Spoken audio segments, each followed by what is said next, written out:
morning, good morning, good morning, good morning. Check, check, check. Can you hear me? Is this thing on? Man, loud and clear.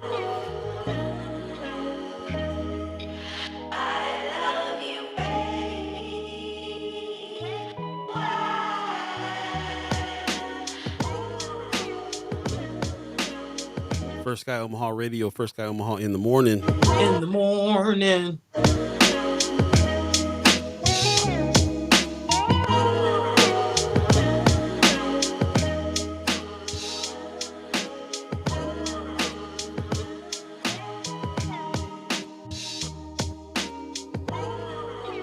Check 1 2 1 2 1 2.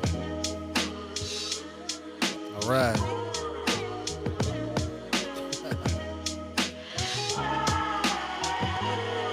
Tech is teching. The take is taking, man. I think we might be getting right though. We'll see. We'll see. Okay. Yeah. Good morning, good morning, good morning, good morning. Welcome to a fresh edition of First Guy Omaha in the morning. In the morning. Paul Beeee, Buddi3 Da Gawd, man, coming at you live right now on Facebook and YouTube on this Monday, February 26th, 2024. It is a Monday, Man. and that means the tech is teching. But so as you can see, different look for Buddi3 Da Gawd today because we had to make some alternative moves, but nevertheless, he's here. Hey. Yeah, man. It's all that matters, bro. It's all that matters.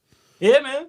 We made the decision that, we're gonna have a conversation however we can, and we're here. We're here. The tech is teching, y'all, but it's all right. Welcome. How you doing, man? How was your weekend? Man, a little hectic. Not too bad. I mean, a little hectic. Just trying to catch up on things. Just going through some personal stuff. Just how it is. We live in life. We live in life. So it's always a good thing. I'm like, yeah, at least Monday morning we're gonna be on the thing. You know what I'm saying? So that kind of sets the week right. So I'm doing pretty good. I can't really complain today. Yeah, man. It's heavy weekend, but can't really complain. So. Yeah. It's just kind of amazing, just how much, this kind of can take our mind from things, you know what I mean? Just take a break sometimes and, come in here and talk to y'all and just kind of get into things, laugh, get angry, cry, all the things, man. So definitely, yeah. I can feel that. I can feel that. Yeah, I mean to me it's like all this stuff is weighing on your mind anyway. So you know what I'm saying. So like with all the personal trials and tribulations, you also have the weight of what's going on around us on us all the time too, and in the country, in the world. Man. So a lot of times we get to talking about it and expressing what we think and trying to get down to some conclusions on some things. Just regularly having a discussion, it really helps. So shout out to y'all, everybody in the chat right now that's coming on in this morning. Appreciate it. A lot of YouTube. That's what I'm talking about. Kimber Snipes says that's a good morning, y'all. Hey. Pop says good Monday morning and mad love from Las Vegas. Appreciate it. Ronnie Shields says good everything. What's going on, Bozak? Okay, in the building from Cali, right? From Cali, we have Cali right now. Yeah. Tamika Johnson gives us some sunshine. We're gonna have lots of that today. It's about to be 80 degrees today. Yeah, I heard about that. But it's supposed to be like 40 on Wednesday, right? Well, bipolar Omaha, but like the record of it breaking getting up to 80 degrees right now in a time of the year when it's usually snowing and cold, kind of a trip. Yeah. Again, I'm telling you, man, just remember in the future, don't bring the drop top out till about March. Yeah. I told you, man, February you're gonna have that fluctuation, but March, you'll be good. We'll see. Leia Keiser gives us a happy, marvelous Monday. Good morning to you. Appreciate it. Christy North says good morning. Good morning. Michelle Moreno says good morning, everyone. I see y'all over there on TikTok. I appreciate you guys hitting us up on the TikTok as well. Man. Yeah. Also, I don't know if you saw it, Paul, but over the weekend I chopped up some of our TikToks and put it on YouTube. So we got our YouTube Shorts going. Okay. If you're on YouTube Shorts, definitely check us out on there as well. Go ahead, like, comment, all that good stuff. Make sure we, get the algorithm going over there too. That's what's up, man. Heavy weekend. Lots went on this weekend too, man. There was the event over there at the Highlander. Kimber Snipes says Tamika put on a really great event yesterday honoring Black History makers here in the city. It was dope. Beautiful. That's what's up. Mr. K's event was this weekend. I mean, there's it went on this weekend. A lot happened. So let us know if you went. Cameron, I appreciate you giving us some words on that. Let us know how that went down. I'm glad to hear that it went good. I'm Yeah, glad it man. looked like they were sold out and everything too. So that's what's up. They Okay. sold out the dinner. Kind of got on IG, man. Saw my man Doc Beatbox on the ones and twos. Did you make it down to the Vincent Theater to check out Toot? I didn't get to see Toot, man. That's what Man, I'm saying. There was so much going on, man. So much going on. I didn't get to see it all, but that's how these things are working, especially in this time of year. I'm finding out in Omaha, like what they do is try to cram a bunch of stuff in. As soon as the weather get halfway decent, then it's like, okay, we come back. And everybody got 50 things going on the weekend. So yeah, lots. yeah, man. It's kind of like everybody's hibernating for the winter, and then springtime comes, and picks up. Big So time. yeah, man. If anybody made it out there to any of the events over the weekend or anything that we haven't even talked about, let us know. What'd you do this weekend? How did your weekend go? Yeah. Even if you did nothing, you stay at home, you watch something new. Tell us about it. Marlon Harrison said he saw all the bikers outside this weekend. So yeah, Okay. man.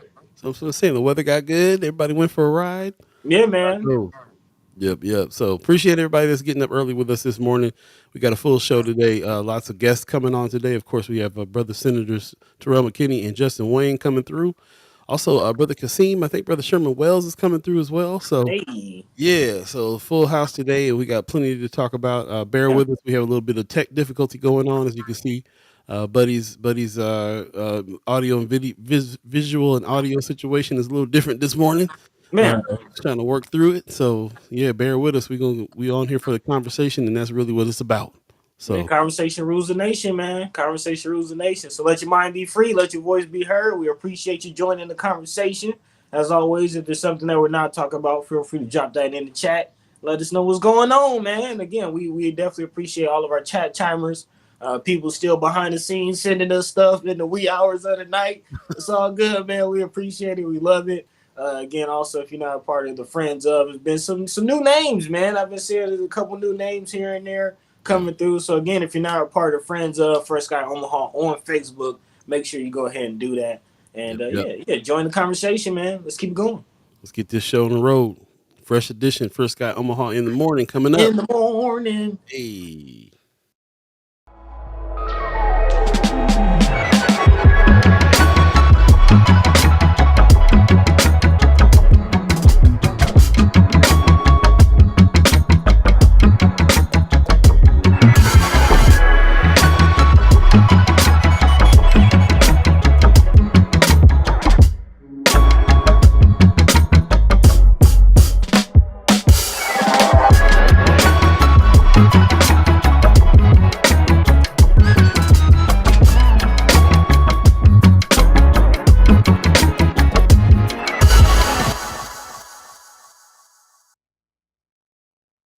What up? Good morning. You're listening to First Sky Omaha Radio, First Sky Omaha in the morning. Paul B, Buddi3 Da Gawd. Tech is teching on this Monday, February 26, 2024. Oh, I see you. There you go. Yeah. You want me to hold on? Okay. Yeah, give me a second. All right. Buddy's getting the tech together over there, so we'll give him a second. But shout out to everybody who's joined in the chat this morning. Like I said, we got special guests coming in this morning. Brother Qasim, I think Brother Sherman Wells is coming as well. And also, of course, the Senators, Terrell McKinney and Senator Justin Wayne will be on in. So we'll look forward to talking to them. Lots of things we got to talk about. But we were just talking before the intro about what was going on this weekend. Lots of stuff happening this weekend. It was kind of another power weekend style. Lots of stuff happening at the Highlander this weekend. Looked like some good turnouts, some sold out tickets, so on and so forth. Our local artist Toot played over at the Benson Theater this weekend as well. That show looked like it went pretty well. I'm sure they were pretty shocked over. I'm pretty surprised at the style of show that happened over there that night. might have been a first for the Benson Theater. So that's what's up. I saw Mr. K's Clubhouse did a thing as well. So there was a lot of stuff going on this weekend. Let us know if you went to any of it. Kimra Snipes in the chat says biker season finna be official. Yeah, it's going down. It's going down. As soon as they warm up, you start hearing them engines out there. So that's what's up. Appreciate that. Hopefully, that law that they're trying to pass right now to make it get people in trouble if they're making too much noise and all that ain't going to affect it much. We'll see. It's always something, but yeah, I'm official with that too, man. It's nothing like going to a biker barbecue or something like that. Hanging out with the folks, the peoples. It's the scene. It's the scene for me. So appreciate that very much. Judy Prism in the chat says, "Good morning, First Sky family." Appreciate that very much. Also, Stephen Abraham, good morning. He says, "We made it through another rotation. Good morning and grand rising." Appreciate all the good mornings for sure. There's lots going on, lots to talk about today. So appreciate you guys getting up with some enthusiasm this morning and coming on in. So just trying to pull up some of the things that we're going to be talking about today. Let's see. Oh, Roscoe Wallace in the house says, "Good morning, dear brothers. Appreciate you, brother." Michelle Moreno says, "I went to the Highlander on Saturday for the small business event. That was amazing. Very cool, very cool. I wanted to hear more about some of the vendors that were there, and what was all the wares for sale, all the stuff that was going on there. I'm seeing that's the season for that too. As soon as it starts warming up, you get a lot of folks coming out with some booths and stuff like that. We're gonna have our first Sky Omaha booth out there as well. It's going down. So yeah, we're also going to try to do our best to be out there and be with the folks. Talk to some folks. Trying to set up some things right now to where our whole idea here is you let your voice be heard. So we got one of the programs that we helped start back in the day. Was based on a program out of New York where they set up a kind of a booth where people can go in and hit a button and just kind of talk and tell their story and do a bunch of stuff. So I'd like to set something like that up for our booth so that we can keep on talking to the people in our community and get some feedback on some stuff and find out what you think is important to talk about and what the headlines are for us and all that good stuff. So when we set up our booth and try to hit some of these events, be sure to keep that in mind. Come over there, buy some merch and all that kind of stuff, but also, let your voice be heard. We'll make sure that we got something set up for that. Looks like Buddy's back. See me. All right. You in there? How am I looking? How am I looking? Okay. I'm You're sound. yeah, you got no mic. You're still on computer mic, and also your internet's broken up. So check your plug. Okay, so while he's getting it together, just reminding everybody it is a Monday. The tech is teching this morning. We have a few little technical difficulties, so bear with us. But we're gonna be here. Looks like we're making some progress. So that's what's up. Yeah, Appreciate yeah. that I very don't, much. I don't know. How we looking? How Oh, we you sounding? back? You're looking and sounding great, just like that, for no reason, for no good logical computer reason. It's all Yeah, fixed. man. You leave the camera. You leave the microphone. You try to leave it sitting there doing what it's doing over the weekend. You think things will be just how you left it when you come in, and it's not. The tech is taking, It's all right. but we here. We Hey, here. We here. Maggie Miller Jenkins says, "Good morning. Appreciate you coming on in." Earlier, I hey. saw Kimber talking about TikTok. She said, "Where she said?" She said, She says, something about I can't find the thing now, but you were saying something about we got you thinking about TikTok. Oh, y'all really have me over here thinking about TikTok content." She said, "I just Hmm. need the time." Yeah, Man, we are finding out about the time. so do we. So do we. This is the season for us to build the Man. team out and get some volunteers and some help and some so on and so forth in order for us to build that out as well. Kimber Snipes says Senator Wayne was sick, but he was awarded Senator McKinney, Precious, Bud Crawford, and the young man from Rolling Sweets. Okay, when was this? That was at the event At the dinner, yeah, yeah, dinner. yeah. That's I what's up. remember us. Yep, yep. Sister Tamika said that she wanted to make it a point, to honor and recognize our community members, See, especially since you remember the Democratic Party, because of the politics, they didn't want to recognize Senator McKinney and Wayne mm, for the move that they did with the historic move. Let's call it what it is, with LB 1024, because also one of the drafters of the bill was a Democrat who supported some certain bills that other fellow Democrats didn't support, being abortion rights and things like that.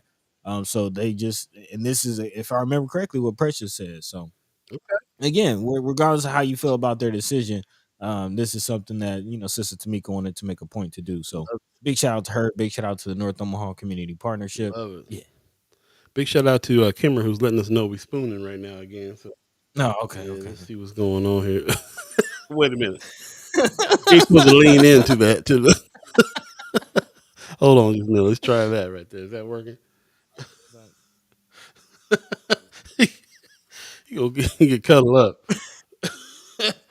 Crazy. I can't even check it, man. I don't know. Since the tech is teching this morning, y'all. I'm sorry. I don't know what's going on here, but we're gonna continue on. It's all about the conversation Man. anyway, and you guys are here, which is a good thing.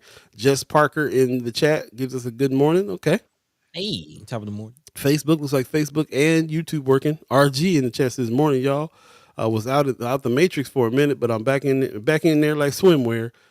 You'll have Okay. to go back and listen to that one show from last week with my guy Sherman Wells from that meeting. And it Wells to was, speak for himself. interesting conversation. Yeah, man. It really are making the most of those memes because there was something floating around there that had a picture of Sherman at that meeting. And it was like, if I send you this, then I can speak for myself. I was like, man, this is genius. Yes. That's what we need, man. It's the kind of content. Content is king right now, and this is definitely gets the point across. But yeah, it's time for the people to speak up for themselves. What Cat say? It's the year of the truth. That's what he said. All right, hold on. I think it automatically switched its back now. Let's see what's going on. Man, I'm trying to tell you, bro. Tech is teching. Pop says Yeah. when I was performing and the tech would go wrong, we would say the tech had gremlins. Man. And as a DJ and the tech go wrong, they always look at the DJ like, yeah, I've been there a couple times myself for sure. man. Ain't nothing like, and you always got the face like, man, ain't nothing like, yeah. Like, what happened? Ain't nothing like having a dance floor full of people just because there's something cut off. Oh yeah, they be ready to take your head, man. Kill the DJ.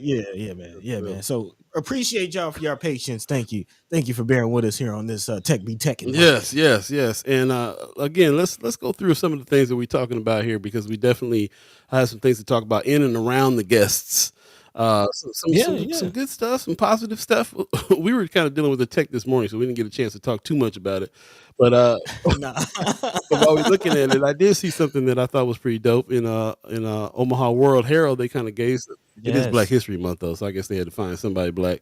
But I'm shout out to them for shouting out Rowena Moore, who was a founder of the Malcolm X Memorial Foundation. They did a whole piece on her. I thought that was super dope, super cool. Yep. And of course, we got a lot of things coming up. Brother Qasim will be on. He'll be talking about this book club that they just started. So some positive things like that. Also, they were saying people have been going around, kind of in the network, saying, showing tickets sales for the Omaha Film Festival premiere of Divisible. They're looking for about 90 tickets. I think they got about 30 sold, and I was like, man. When the fans start keeping track of how many tickets are sold and start speaking up themselves and word of mouth and trying to get people there, that it's an important situation. So definitely look at that. Even if you don't go to the film festival at all, which starts tomorrow, by the way, at least go March 1st for that one film. Go check out Divisible at the Omaha Film Festival. So yeah, we'll be talking about that and trying to get more folks there too. I was like, I got hit up a couple times like, yo, tell the people, buy some tickets, support this film. So I'm like, okay, that's what's up. And speaking of support, shout out to the fam over at Drunk Ship Coffee for supporting what's going on here too. We're definitely doing underwriting and things like that for the show and for the news pieces that we're doing over there on TikTok. I appreciate you cutting that up and putting it on YouTube as well. I've been putting the whole ones on uploading the whole news piece on YouTube too under videos. So we got a couple of different categories. You can check it out. If you got TikTok, it comes right to you. But if you got YouTube, you can also check it out as well. Just hit that bell every time we drop something, then you get a notification and catch up with it. Yeah, kind of went down the rabbit hole a little bit on the YouTube game. So again, appreciate everybody that's taking the leap with us and jumping over to YouTube and checking us out there. And even if you're at Facebook, man, we appreciate you still supporting, as Paul said, man. So figuring it out, y'all. Figuring it out. Again, trying to meet you where you are. So help us out. Let us know what's going on. Where do you like to get your information? Yeah. Where you just kind of spending your most time, man? Like we all know it. You plan to do something, pick up your phone and make a phone call, text your mom or something, and then next thing you know, you're on TikTok, you're on Doom Facebook, scrolling. you're on Forgot why Instagram. you picked the Doom phone. scrolling. Forgot why you picked the phone up. I did that so many times. Man, for I did real. that so many times. What was I about to look up? Man. Oh, this is interesting. So yeah, well, where do you find yourself when you go there? And maybe we can, put the information in front of you on accident. Yeah. This is gonna be a constant conversation because the landscape changes all the time. So we're just gonna keep on Man. asking that question, keep on giving us an information, and tell us what's happening. While we start, Buddy starts bringing up today's discussion points. I'm gonna jump in the chat real quick. Ronnie Shields is calling me out my age, talking about PA is old enough to remember the Gremlins. Did mess with the tech back in the day. Yeah, I was around when the Gremlins movie came out for sure. Oh yeah. I remember Gremlins. Don't get them Yeah, wet. man. I've been talking to a few people. It's funny because like I'm always trying to get up on new stuff and I'm not I'm in a different, I don't know, I'm kind of a little different category when it comes to that. I'm not just stuck in like a time frame. I got a couple friends that are stuck in a time frame back in the day. Bo knows who I'm talking about, especially our brother Cube. He will never be not in the NWA time frame. That was the best point of his life, and he's gonna stick right there. And being an old head, I'm kind of with him. Some of the new stuff ain't really hitting like a lot of the old stuff is. But I am up on this stuff. I'm up on the new stuff a lot, just because I'm in the industry. I guess it's a different thing. But I will say, I'm starting to really feel like a lot of people my age feel 80s and 90s really was the golden era of music. Even the young heads is telling me that. Like, come on, man. Not just music, TV shows. Movies. Like we had this conversation, man. The sitcom will never be the same. Never be the same. There's a couple cool sitcoms nowadays, man, but I'm sorry, I can't even deal with the format of a sitcom anymore. To be real, it's been perfect. I mean, how can you doubt Fresh Prince? Like it's been perfected, man. Like that last episode, Alone in the Living Room, that's iconic, man. come on, bro. Yeah, man. Yeah, you're right. Whew, man. Cameron Snipes says I went to the movie theaters to see Gremlins without parents. Dang, you snuck out. Date yourself without dating yourself. Rose Review says Mary J. Blige gives me the 411. That's right. Okay. I love it. Gwen Easter in the chat gives us a good morning. Good morning, Gwen. RG says, "Hey man, I'm 45 and look, they don't make like they used to." That's what I'm talking. I mean, it's the truth. It's the truth, they bro. Don't. It's the truth. They don't. It's the truth. We was listening to some new wave the other night, and we was like, man, even the white boys was getting it in the 80s, bro. Tears for Fears and all that. They was getting it in. Depeche Mode. All right. Hey, Depeche Mode gets down. Hey, I'm so happy to see somebody under the age of 30 saying that. That's what's up. Yeah. Today's discussion points, we dragging it out because we try to have a Friday on a Monday, but it is what it is. A little bit. We here to have a conversation, have a discussion. So we appreciate everybody joining us for that thing, wherever it might go. But yeah, we do have a couple ways we do want to go, a couple topics we do want to jump on. Big shout out to Omaha World Herald, as Paul mentioned, giving a shout out to Miss Rowena Moore, legendary sister. Again, there would not be a Malcolm X Memorial Foundation if it was not for her. So big shout out to her, and big shout out to the Malcolm X Memorial Foundation, looking to step into the next era, the next stage of things. Again, $20 million for a museum at the Malcolm X Memorial Foundation. We've been talking about LB 1024. We've been talking about the business park. Haven't really talked about Malcolm X. So again, we'd definitely love to get into that. What's going on with that situation? Also, out of Nebraska Examiner, big shout out to our partners over there. Paul Hamill always gets down. Nebraska correction officials are facing another lawsuit over slaying of an inmate. Again, we've been talking about what's going on between the executive and legislative branches in our state, and not a lot of information coming out about corrections, and yet another inmate has passed. And again, more questions than answers. So we'll definitely be diving into that situation. Hopefully the senators will have some input on that. Paul Filman, by the way. No, Paul Hamill was the journalist. Oh, okay, cool. Yeah, but also shout out to Paul Filman too, who's been putting in work for Nebraska Corrections and trying to get our inmates heard as well. So yes, thank you for that. Also, shout out to Miss Erica Felt, man, chat chimer. Again, if you have any stories, anything you would like to talk about, Friends of First Guy Omaha is the place to put that. And she's letting us know that apparently Omaha 360 model is being used by Memphis, something that Brother Willie Barney actually already told us, again, that cities around the nation are looking at what Omaha is doing. So, again, it's definitely a topic of conversation as we continue to really look into what Omaha 360 is, what the Empowerment Network is all about. And yeah, definitely love to hear your minds and thoughts and feelings on that one. Also, into, and maybe we can just kind of get into a mention of a little later on. But we got to talk about, man, because this is impacting me. I know, Paul, you had student loans. I know plenty other people around me had student loans, and apparently they're still being forgiven. So we'll definitely talk about that here in a second as well. But as always, if there's anything we're not talking about, feel free to drop that in the chat. Let your mind be free. Let your voice be heard. In the meantime, in between time, Paul B. What's the word? Man, just kind of checking out what's going on here, trying to check the tech. We still all twisted. How's it? Yeah, we still spooning for a minute there. We got it straight. We getting it straight. Yeah. Appreciate you very much running that down. We definitely got a lot to talk about as far as those things concerned. Black Dynamite in the chat says top of the morning, y'all. Appreciate you. Marlon Harrison said don't forget the 2000s. He said that was different. That was differently in the era too. Okay, definitely in the era too. It was the 99 and the 2000s. I'm definitely speaking to people living in the era, living here in Atlanta, man. Like, you still got the franchise boys around, and you still got. Wow. I see Pastor Troy all the time. Yeah, like all those early 2000s, late 90s artists, they still around. Yep, still touring. That's what's up, man. You know, that's what it is. Hopefully, we get some of that out here this summer in Omaha. We got a lot of good shows, a lot of things happening. So we'll definitely be talking about that. Kimber says Kansas City is also using the model, and their city council just gave $30 million towards intervention and prevention. So, like I said, Brother Barney with Empowerment Network's been letting us know. They've been meeting with folks. They've been trying to find out why we're having some success here. Those of us in our community, in our neighborhoods, say there's more needed, and we're definitely trying to suss out what has been done. Which is kind of like a task that I'm on right now, is just try to just suss out what's been done, what's been happening, where the evidence is on what's been happening here as far as making things better. But other people seem to have been seeing it and around the country and trying to dig in and see what's going on here.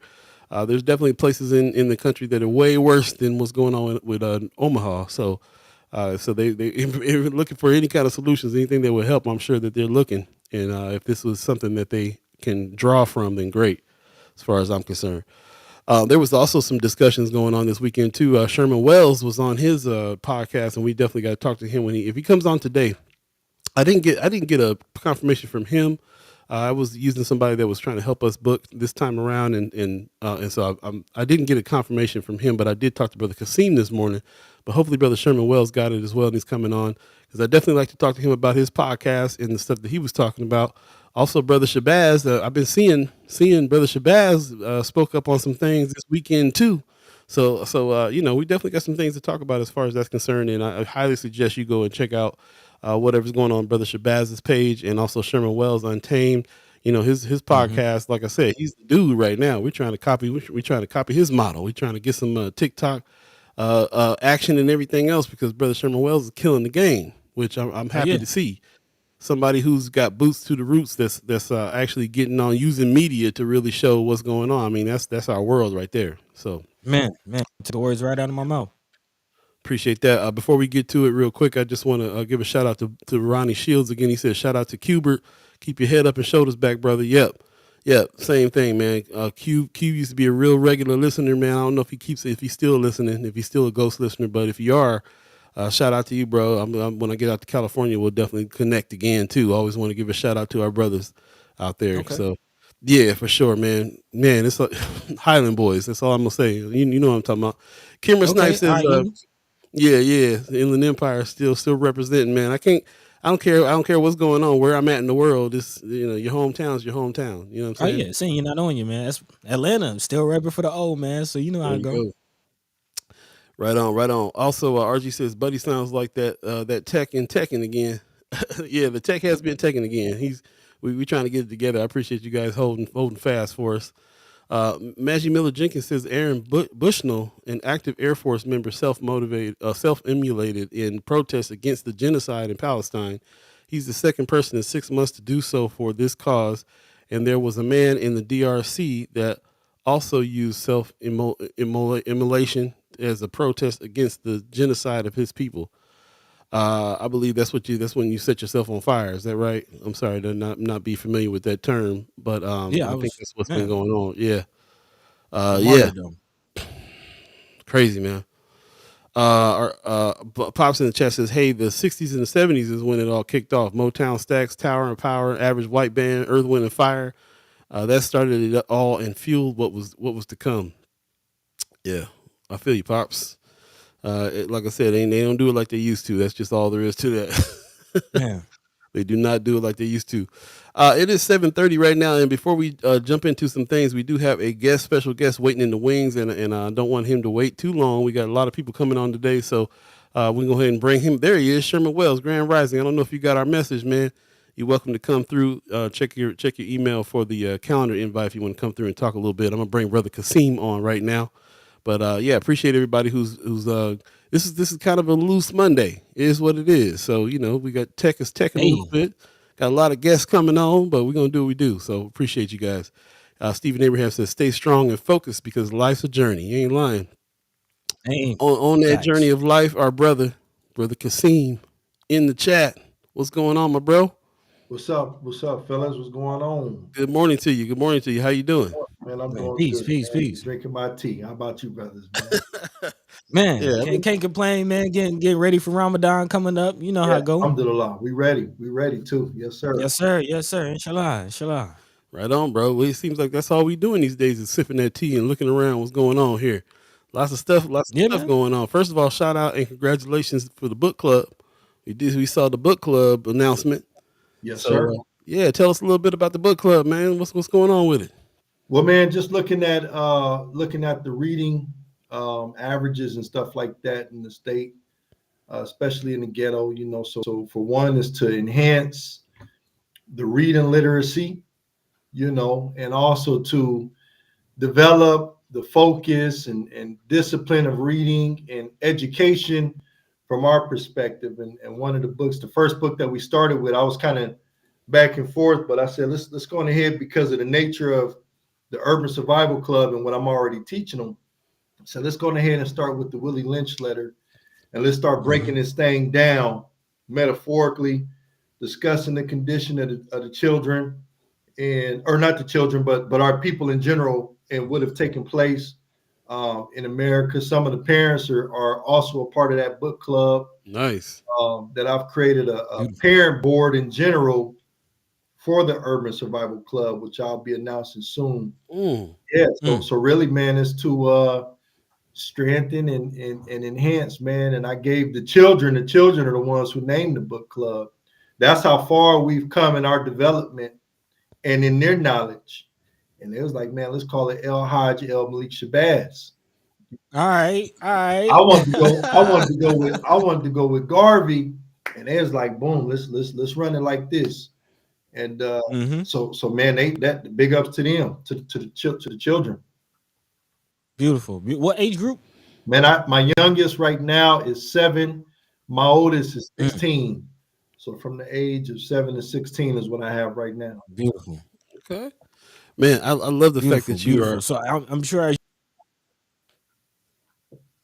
Hello. Go Hello. ahead. Go ahead. You were Oh, you lagging a kind little of bit. Go good. ahead. Okay, yeah, a little bit. But I was gonna say, I'm sure as you know, again, when we had Dr. Umar on, he kind of tipped us to the third grade reading level and the connection, with that, to the preschool to prison pipeline.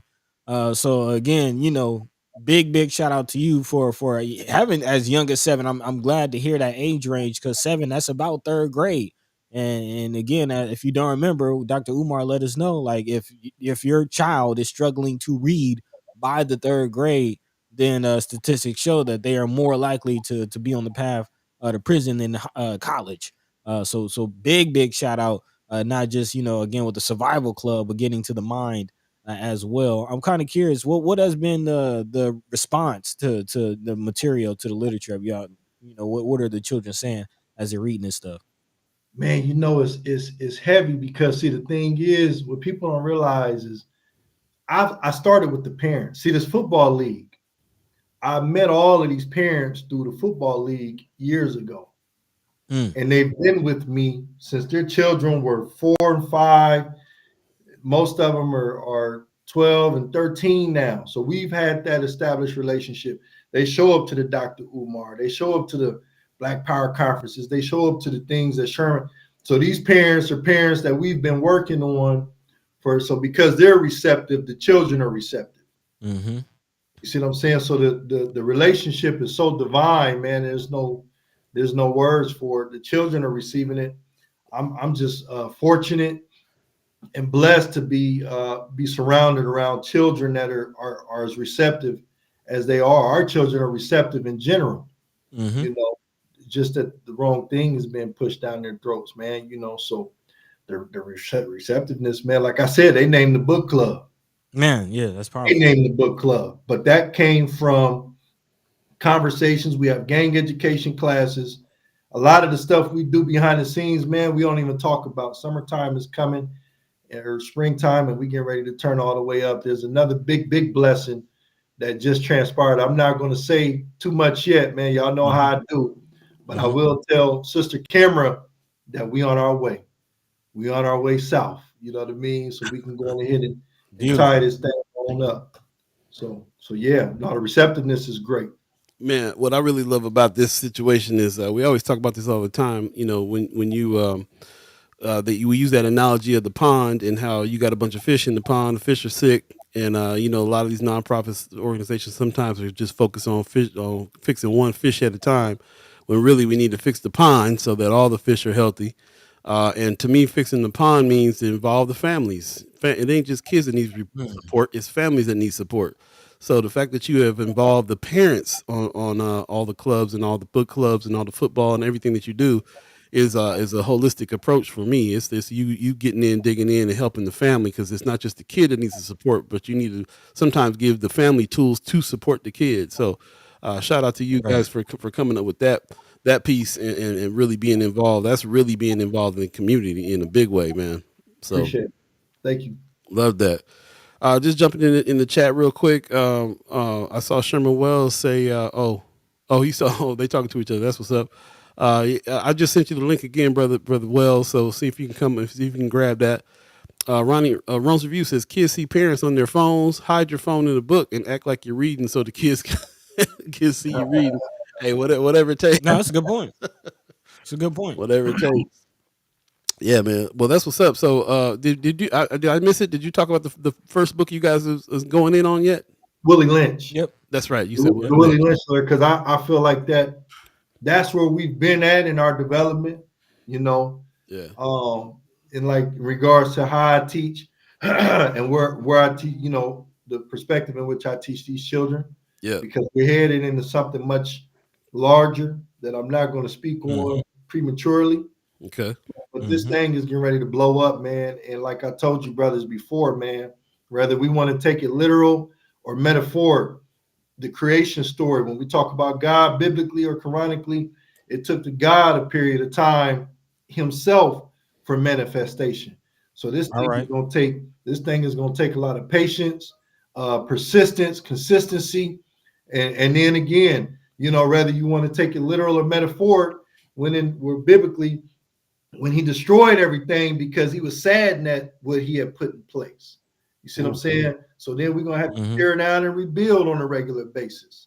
That's how I take that. So I got to tear down. I've had to tear down and rebuild and tear down and rebuild. I've done that over and over and over and over again.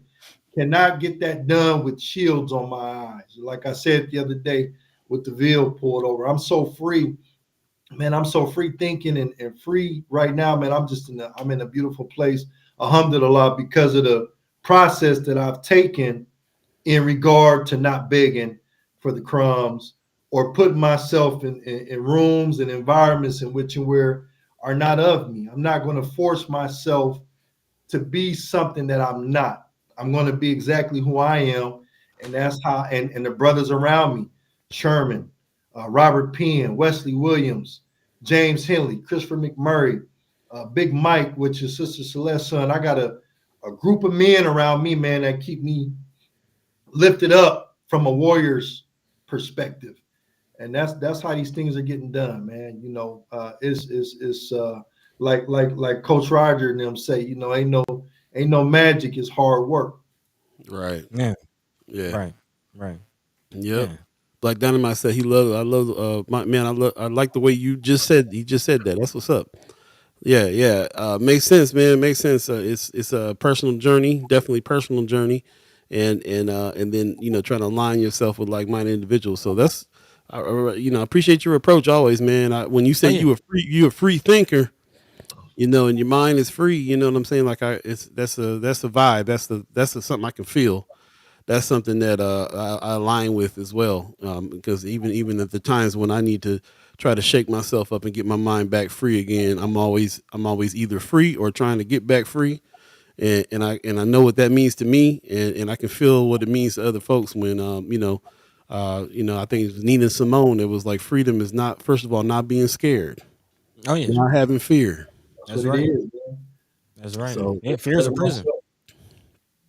big time, man. I don't know if you want to talk too much about you got something coming up with Dr. Cornell West. Is that under wraps? Yeah. Shout out to brother Anthony Rogers Wright, man. Yep. Who he'll be in the gym with me this morning. Him and Robert Penn. So Okay. we got this little thing, man, where I'm pulling the brothers in on Mondays. So I was invited onto a national platform. Man, that's what's up. Beautiful. Shout out to brother Anthony Rogers, man, for believing in the Black Agenda Alliance and our purpose and believing in me. He's one of the brothers that call and keep me going and motivated and focused, man. You know, people don't realize how far kind words go, and Right. especially when that's all you had, Right. So yeah, man, definitely. I'm looking forward to that and seeing what we can do with that. That's what's up, man. I'm trying to pull the flyer up right now. That's what I was looking at. Looks like there you go. It's the virtual event. So you got to go to CornellWest2024.com. Racial justice. It's a virtual event, so we can check this out from anywhere. Racial Justice Policy Pillar Power Hour, February 28th at 5 p.m. That's what's going on. Moderated by Stanley Talbert. Okay. And you on the panel. That's what's up. Charles Barron, India Walton, Brother Qasim Shabazz, and Cornell West on the panel together, man. That's what's really going on. Yeah, I can't wait to check this out. Again, February 28th, which is in 2 days, 5 p.m. We'll definitely be talking about it on Wednesday and, propping this up again so we can get as many heads in there to check this out as we can. Actually, looks like it'll be 7 y'all time, 5. It looks like 5 Pacific time, so 5 Cali time. Oh, got it. Pacific time. Thank you for that call. That we had to get that straight for sure. I'm always messed up on time in the first place. You know Yes, that. sir. But yeah, definitely go check this out. Appreciate that you guys have connected, you and brother Anthony Rogers Wright, connected on these things, man. That's what's up. That's what it's all about, is those kinds of that respectful connection and then plugging each other in on places that you need to plug in on. So that's what's up, man. Appreciate that. Mr. Erica Phil said there'll be 6 p.m. here, so 5 p.m. Pacific, 6 p.m. Omaha time. Wait a minute. Oh yeah, daylight savings 7 p.m. Look, I'm looking at you to tell me. I don't know nothing about no time. So it's a 7 o'clock time. Kira Snipe says it's hard for me to respond because I'm walking. Oh yeah, you're on your morning walk. She said, just let me know what you need from me, brother Qasim. That's what's up. Man, that's kind of actually where my mind was as far as a book club and really anything else you got going. Any resources, anything you need. You need books, you need paper, anything you need. The people might be able to rally behind you. Man, I'm notebooks. Always keep notebooks. Okay. I'll be putting some donation links out and stuff like that for different things. Usually our donation link is $BAA Omaha, and that just any money that go there is filtered through and toward what we need. So man, something big is in the works right now, and this thing is really getting ready to connect. I just, me, man, I like to sit on it until it happens, Yeah. But this north and south thing, man, it's all getting ready to come together in a major way. and we will be. I've already. I will say this: I've already made the proper connection to host our football games over South Nice. spring and summer right there by the projects, Mm. so that we can tap into that demographic and that that thing right there that's going on, and also transportation to and from. Nice, man. That's huge, You know, bro. this Yeah, that thing is. this thing is about to get real serious. Man, Okay. I'm kind of curious as far as the flag football and the whole league. Have you had any of the schools, like any of the coaches, approach you as far as getting some of your young men in their programs and just showing any interest in what it is that you're doing? I have, I Okay. have. The thing about me, man, is that I had the Vikes come down some Mhm. years ago, and I'm gonna just keep it. I'm gonna keep it a buck. We don't own Little Vikes, Mm-hmm. okay? But what they'll do is they'll put a bunch of black men in position to tap into the demographic, but we don't own it. Mm. Man. So when they came down to the league, it's like, man, can we funnel this and this? I said, man, I don't run these parents. I said, but I would never teach these black children in whom are Black Panthers and Harlem Hellfighters and Tuskegee Airmen. I said, y'all see these flags we got flying all around this field? I said, I would never put these children in a position in which and where they go and plaster a Viking to the side of their helmets. Man. Mm. One of the dudes was like, man, I guess, he said the coaches are black. So I said, but the owners are white. You brothers have enough juice and enough game and enough understanding to run your own program, you know. Right. So Mm-hmm. to answer your question, yes, they've come. Now the one that we do push over to is the heavy hitters, but they squads the heavy hitters. The heavy hitters is the only all black squad that's still kind of rooted. Mm. But man, it's so sad how Mm-hmm. we've allowed these people to do us, man. I'm just gonna keep it a buck, just like the wrestling. Ready RP, we got the best wrestlers in the state. Man, you go to these Mm-hmm. wrestling tournaments, we the only black team. Period. Period. Mm. Wow. Man, listen to me. Like you don't realize how heavy this thing is on all fronts. Mm-hmm. So as far as the schools reaching out to me, I have had that. But I'm ah man, it's a tough one, fellas, because our men and see, so what they do is they've made it so where like my league is private, Mm. okay, but it would be very difficult for me to get into the other leagues Mm-hmm. because of what we represent, Mm. and that's what prompted me to do the league instead of just a team. Mm. I'm gonna put a team together and we're gonna smash everybody, and then they're gonna try to figure out a way to keep us out. So why Yeah. not just create a whole league? You know what I mean? And then we just Real. play Man. each other. That's Man. real. So man, the science of this thing is so crazy. However, when I created that organization, I created it as a fishing hole, so that I can get the children and put them in the other places like the hunting, shooting, fishing, book clubs, stuff like that. So I've kind of stopped there because the athletic program, man. I mean, at the end of the day, look at our condition. Yeah, we create Mm-hmm. millionaires. Millionaires come from it. Wealth come from it, but nothing to the point to. I mean, hell, just the Super Bowl, we still not even allowed to sing the Black national anthem Mm. at a, Man. at a in a situation in which if we all walked away from the sport today, there would be no football. Right. Right. Right. Right. You see what I'm Right. saying? So I mean, man, it's just one of them things, brother, where yeah, they reached out. Yeah. I don't Yeah. have I don't put a lot of time and energy into helping them manifest the BS. Mm-hmm. Mm-hmm. Mm-hmm. Yeah. I feel that. Nah, you taking the right route. Like I think of like the Snoop Dogg and what he's done with his league and his program, and the impact that he's had on young men. Yes, There's sir. there's some young men that's already in the NFL from his thing, but just keeping them out of gang culture. Like I think as you talk about this, I think of John Morant. You can put a young man in the NBA, you can give him millions of dollars, but where is that character? You know, if the character ain't right, you're gonna fumble the bag. So right. Thank you. I'm gonna take this moment here to bring in Brother Sherman Wells. He's waiting in the wings. Brother Wells in the house. What's happening, bro? Hey, what's going on with y'all? I'm glad we got it popping this time around. Appreciate you coming through. For sure. Sorry about the mix up there. We've been having a tech difficult morning all morning long, but we here we're making it happen. So yeah, appreciate it. Good seeing you, man. Good seeing you. You always got me like I got to get my green screen together so I can put in the back. How you doing, man? First of all, Man, feeling great. I've been up since like 3-4 o'clock. Hit that treadmill. Man, get my lightweight workout on. You know, y'all serious? Man, because we in the battle, we in the war. You gotta stay warrior ready. You know, I'm trying to get there with Qasim with them. He got all the guns. I'm trying to get my gun collection up too.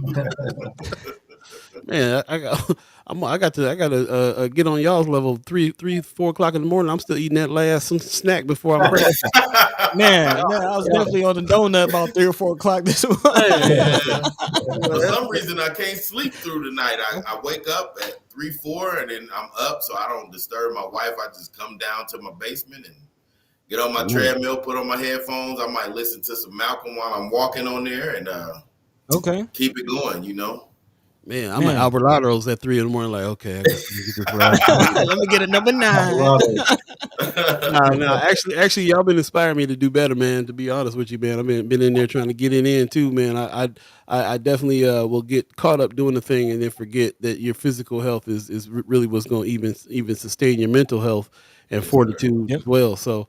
I love just being in a community of folks that got it on their mind, bro. Especially black men. Black men, you know what I'm saying? That they got it on their mind to stay healthy, eat well, and get your sleep and get your exercise in and everything else so you can fight the battles. So that's what's up. Yeah, definitely inspired by my brother Qasim. Though he the king of workouts, you know. Right. Man, I told him I was like, help me out, bro. I'm trying to get in there with you, and then I thought about it. I was like, I ain't ready to get in there. I don't know if you remember, Paul. I don't know if you remember back in the Mind and Soul days, brother Qasim used to have him out there on the ground working out at the crack of dawn. I remember a couple of times I done went in to open up the station, get ready. You know, I'm still waking up, working out. It's different.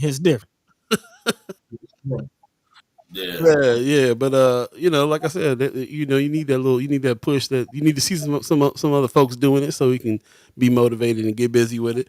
This weekend, man, you had I saw a lot of people commenting on your Brother Sherman, your podcast that you had on. I didn't get a chance to see it all, man. What was the deal? What were you going in on? Man, Sunday sermon with Sherman, man, it was whoo-wee. I like it. Yeah, it was lit. By the time I got off, it was probably over about 200 comments. I just I brought Brother Robert Penn on, and he just dropped some knowledge on us, you know. That's what's up. So I appreciate that, brother, man, for coming on with receipts, and I'm gonna try to be more consistent. I tried to be consistent, but man, I be all over the place with the calls from the community. So sometimes I can't commit when I have to take on something where, like this weekend, I got the call from the Sudanese brother that's staying in the OHA unit. And, you know, I think him being a refugee, he didn't kind of understand all of the rules that he could be his rights. And so I had to break that down for him, and I'm gonna help him out that situation. I promised him I'm gonna make sure I get him out that situation because it's really bad. And he felt like, well, when he came to me, he said he didn't have nobody else to turn to. He didn't know who to turn to. So I skipped church yesterday just so I can go to his house, talk to him, get the information, and then start this paperwork, because that's how you get him out of this stuff. It's all about paperwork and following their rules to get him out. So right. Yeah. That's I feel like that should be an industry. We should start a business of people that just are about that paperwork.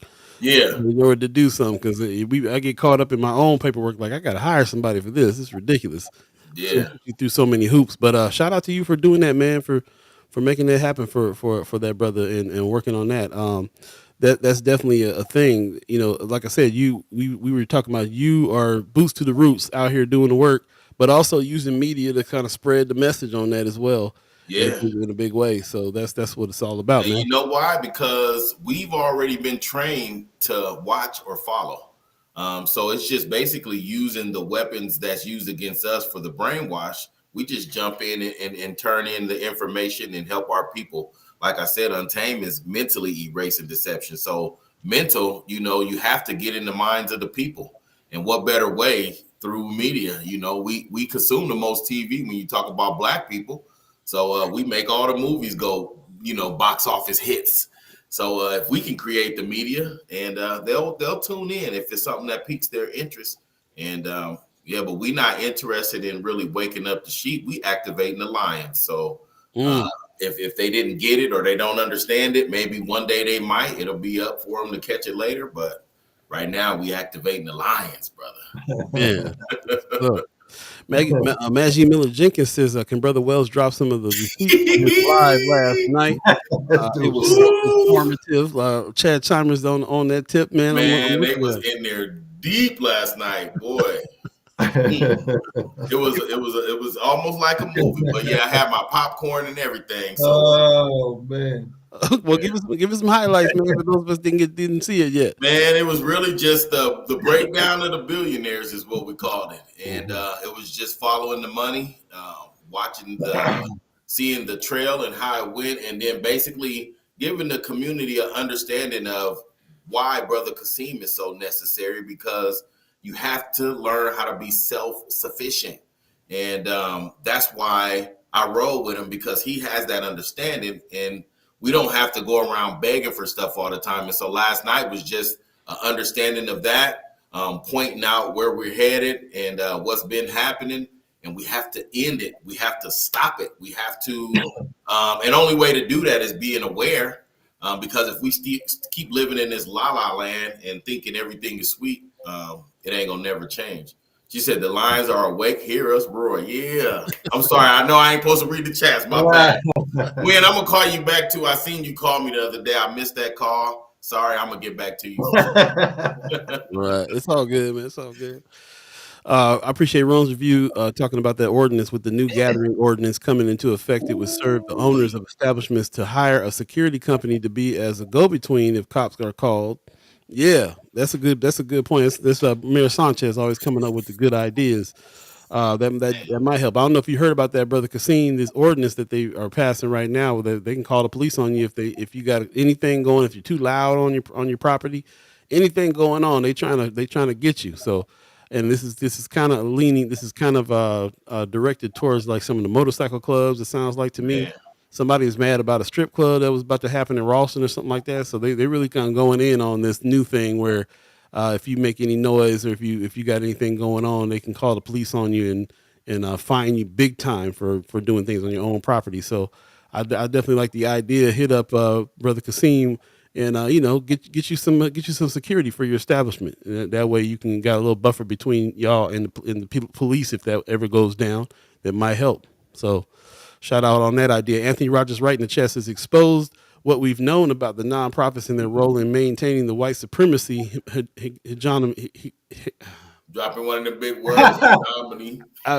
Bro, like Anthony will do that to you. I'm a little dyslexic. I'm a little dyslexic, so he be dropping stuff. I'd be like, man. Yeah, that's from being around Cornell, Plus, he highly educated, so sometimes I have to pull out the dictionary, Robert Penn do the same thing. And I ain't ashamed to say, what does that mean? Yeah, I be knowing what it means, and then I get locked up on saying it because I got the dyslexic thing going on. But anyway, you get his point. Appreciate that. Michelle Moreno says, "Mad love to both of you for everything you guys do." Love that. Brother Knight in the chat says, "Be careful with the Sudanese situation. Some of their people do security for housing authorities, so they get help. They got help. Some of their people do security for housing authority. Okay. Yeah. How much help can the security be? I don't know, but I rock with the Sudanese community. I keep my flag on me every day. See, that's the thing. We just went. Me and my daughter, man. The Sudanese family had a baby shower yesterday. We was at the baby showers along with Sherman's wife and daughter. So I mean, it's levels to it. But go ahead. I'm sorry. No, it's good. I'm glad you spoke up on that. I definitely, we're definitely about everybody getting together, man. So I'm happy to hear about the progress that you're making with doing stuff on the South Side, with the Sudanese people. You know what I'm saying, with our native brothers and sisters as well. So the more we have some togetherness, the better. That's just all there is to it. Sherman Moreno says, I know it's going to be a good on that podcast when I see Sherman eating some popcorn. Bro, you gotta let me know when you're about to go, man. Yeah, I was eating that popcorn last night, man, because I knew it was about to be movie time. I took my time. It was probably one of the longest ones I've done. But when I seen the receipts, I knew what time it was. So man, okay then. Well, that's what's up, man. I would definitely highly encourage everybody to go back and check it out in its entirety if you have not done that. Let us know next time when you got it coming. It's a regular Sunday thing now you got going on, huh? Yeah, I'm working on that, but I'm doing another one this Tuesday, same time for updating some people on some stuff that occurred at the end of the year last year. Yeah. With the Douglas County Sheriff and the Omaha Police Officer Association, using that image, and then some OHA updates, and then some Levi Blake updates. So yep. Okay. Yeah. That's what's up. Just let us know, man. We'll repost it on Friends so everybody can get in on it as well on this side of it that don't know what's happening. But yeah, like I said, I was saying earlier, we trying to copy your model when it comes to the media stuff, man. We got our TikTok going now, and good. I seen that. I'm gonna keep reposting it. So yeah, appreciate it, man. Appreciate it. Yes, Yours too, man. So this is what we're saying, man. We can have several folks out here doing stuff, man. It's all about that connection with the black media. The more the better. Yeah. We get the word out even further. It's all about we look at it like this. I don't know if it's because we artists or musicians or what, but style matters. So there's certain people out there that we relate to the way that you're talking about things. Certain people relate to the way that we do things. We have a certain style. A lot of Bill King has a certain style. Terry Sanders has a certain style. Everybody has a certain style that people can gravitate to one or the other. As long as they get the information, it doesn't matter where it was, who they're hearing it from. Each style really speaks to the people, to the diverse people in our community.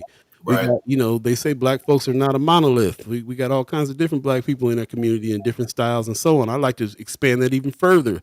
Have a Sudanese representative on doing some news. Hey, speak to that community. Say again. I got one for you. We got one for you too. That's what's up. All right, Buddy's back. Okay, cool. Tech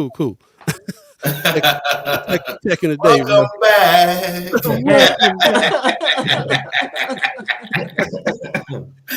Yeah, man. Y'all hear me? Y'all can hear me? Yeah, we can hear you. Yeah. Sorry about that, Phil. Everybody already knows the tech is teching today, so we hanging in there. Buddy having a frustrating tech day today, but man. No, one of them days.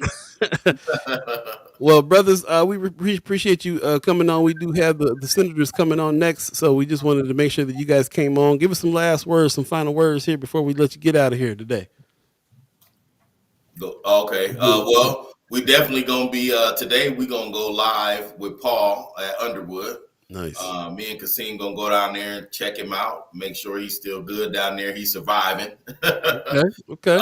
And then, like I said, we'll be live Tuesday to cover some stuff. I think I'm gonna bring Royal Michael onto the show to help with some of the OHA discussion. Miss Weston is having an OHA discussion March 5th, and then Juanita's having one today at the Building 10. Okay. Having an in-person meeting. So, yeah, man, it's just gonna be a bunch of cleaning up and getting out here with the people. So sounds good, man. Tell everybody we got Dr. Umar coming back June 1st. Hey, nice. And this will be the first actual Pan-African conference, is what we call it this next. And then, so just to you guys, this conversation, I know you guys got to go, but we are very connected with the South Sudanese community. If you brothers, which I would encourage to bring Brother Doc on, he's the president of the NOR in the United States. I can pick up the phone and call him right away, but it wouldn't be a bad idea. They're going through a lot of what they're going through, everything we're going through. And in some aspects harder. Yeah. Because they have not been here that long. Right. And they're really struggling with understanding the system. Yeah. But out of all of the Africans, I got to keep it a buck that I know that are here, the different demographics. The Sudanese mess with us the hardest. Yeah. Okay. They mess with us the hardest, man. So at any time, you brothers want to bring that demographic, which wouldn't be a bad idea. Yeah. Let me know. Yeah, we with that. We met Doc at the 4-year. So Okay, Yeah. okay. I just talked to him yesterday too. So yeah. Yeah, man, that's our brother, man. Love Yeah. Doc. appreciate y'all, fellas, man. We'll have you back next week and talk a little bit more. Definitely check out Sherman Wells, his the podcast and the things he got going on, the information. Yeah, man, we appreciate you being in on this, bro. We getting a lot from you, and I'm happy that we're being able to work together and really get that information out there. So Yes, sir. shout out to you guys. Appreciate y'all, man. All right, peace. Peace. All right, take Peace. care. Yeah, man, that's what's up. Man. Brothers doing the work. Speaking of some other brothers doing the work, we're gonna bring in the senators. Brothers senators Terrell McKinney and Justin Wayne are in the house. Good morning, fellas. Good morning, sir. How y'all doing? Good. Life is good. Good. All right. I'm glad to hear it. Good. Somebody told me you was a little under the weather this weekend, brother. Yeah, just kids get sick and they want to get you sick, and that's just the way it goes, man. We got a thing over here. It's called hashtag Kids Be Dirty. Kids be dirty. Kids be dirty. Kids be dirty. It's like Sour Patch Kids. One moment you holding them, loving on them. Next moment they sneezing in your mouth. Yeah, it went through the whole house, but I'm feeling good. I'm in a undisclosed location, making sure whatever happens today, I survive. So Okay. Well, we'll hear more about that. Brother McKinney, how are you doing, man? How you doing, fam? I'm good, man. Everybody cool. That's good. Okay. Good. Okay. How about you? Are you in an undisclosed location too? Nah, I'm at home. He said, I'm at the house, bro. That's what's up. I'm sorry to cut you off, buddy. What were you saying? I was just asking Senator McKinney. I know y'all just got the award from NOCP. So just kind of getting your take on the event last night and the thing, the festivities. Yeah. Oh, it was a good event. It was a nice event. I thought the last performer stole the show. I think her name, young lady. I think her name was Jade. I can't remember her last name, but she definitely stole the show. Okay, it was good. That's what's up, man. All right. Yeah, recreational thing happening. Yeah, some performances and things. Okay, love it. All right. Well, what's new with you fellas? What's going on top of mind right now? I know it's Monday. What's the strategy for the week? Strategy. I mean, just trying to survive in the legislature. I mean, it's a last week of hearings, so I mean, then next week we got probably all day debate, so we just getting ready for that. But really, just trying to survive in the legislature, trying to make sure we get the things that we want to pass as much as possible. Just working behind the scenes with everybody, trying to get the amendments right and things like that. But that's it. Okay. You find it. Yeah, we got a couple of amendments that we were working with the governor's office on just to see if we can get smooth sailing on that. And then yesterday, the Lincoln Journal-Star endorsed my I call it the STARS plan, safe. I forgot the name. That's the kind of morning I'm having, but it's about lowering our taxes and changing how we do our criminal justice system and taking over the prisons and doing something different than what we're doing right now with county jails. And the whole idea was if you add the county jails to the jurisdiction of the prisons, we actually don't need to build a new prison. There's enough beds to make this work that we can actually put people back in their own communities and actually turn these jails into more of a transition housing and halfway houses and things like that. And so we actually could save the taxpayers about $140 million in property tax relief. So we're having some big ideas and having those conversations. And then last week we had brought in Secretary of Defense Chuck Hagel and some other prominent Republicans to push the idea of Veterans Court. And the reason we're pushing this idea, and I made it a committee priority, is because right now, problem-solving courts, only 5% of the people who could be in problem-solving courts actually get into problem-solving courts. So we are missing a whole bunch of people. Instead of sending them to problem solving courts, we want to send them to prison or incarceration. And what a problem solving court is like diversion, drug court, young adult court. These are more like probation in the front end. And if you complete them satisfactory, then your charges either get heavily reduced or dropped altogether. And so we're pushing for a veterans court because right now prosecutors determine who goes into all these problem solving courts.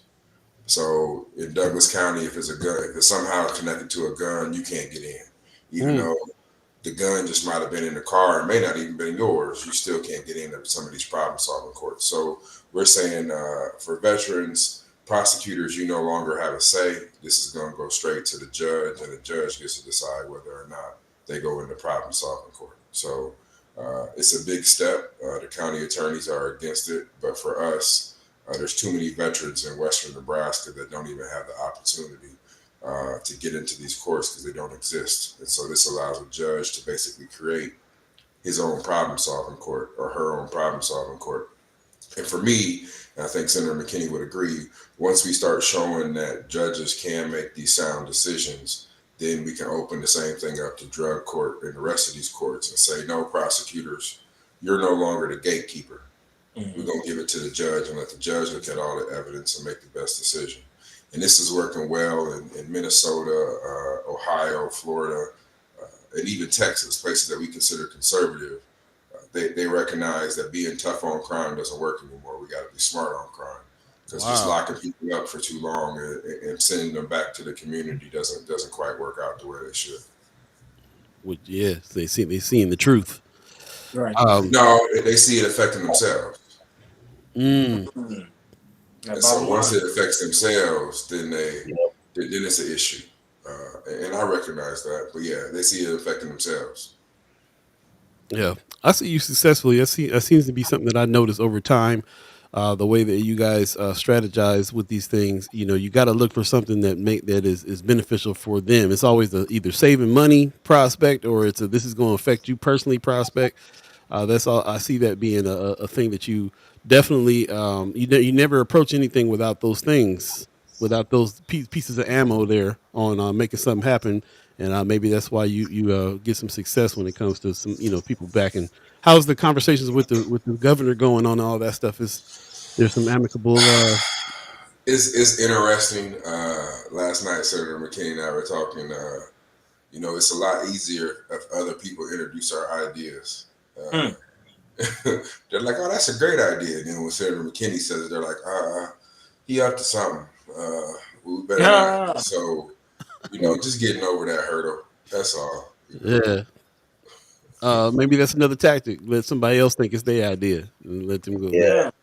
The crazy thing is, I broke a personal record last week of not having government agencies oppose my bills last week, but it was crazy. I had a bill to demolish NSP. I had another one to get juveniles through the system a little better in Douglas County. I forget the other bill, but they didn't oppose my bills, which was weird, especially the one that demolished NSP, because you would think they would have showed up and said, this is why we want to keep it open, or this is what we're doing, but they just didn't show up. And I don't think they wanted to answer questions from the committee or have to deal with me, because I heard the new director really don't like that I call it the Department of Punitive Services. So it is what it is. It is.